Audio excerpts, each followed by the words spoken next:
Then God said, "Let us make man in our image, according to our likeness. Let them have dominion over the fish of the sea, over the birds of the air, and over the cattle, over all the earth, and over every creeping thing that creeps on the earth." They have it in purple. It says God the Father.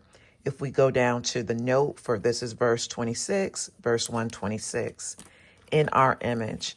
Since God is spirit, hold on, let me focus that. Since God is spirit, and that's referencing John 4:24, there can be no image or likeness of him in the normal sense of these words. The traditional view of this passage is that God's image in man is in specific moral, ethical, and intellectual abilities. A more recent view, based on a possible interpretation of the Hebrew grammar and the knowledge of the Middle East, interprets the phrase as meaning, "Let us make man as our image." In ancient times, an emperor might command statues of himself to be placed in remote parts of his empire. These symbols would declare that these areas were under his power and reign. So God placed humans as living symbols of himself on earth to represent his reign. This interpretation fits well with the command that follows, to reign over all that God has made. And if you look over here, you see that R has a capital O. R has a capital O.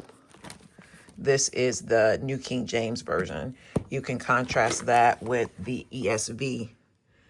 And you see that R is lowercase. And when we go down to the note of the ESV, it says, "Let us make man in our image." This is the ESV Study Bible by Crossway. It says, "Let us make man in our image." The text does not specify the identity of the us mentioned here. Some have suggested that God may be addressing the members of his court, whom the Old Testament elsewhere calls sons of God. And they refer you to Job 1:6. And the New Testament calls angels.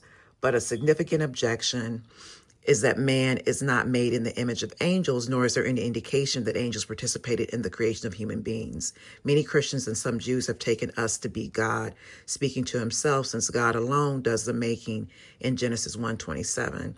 This would be the first hint of the Trinity in the Bible. So that is the answer to your question. Here they have it as God the Father. Have a blessed day.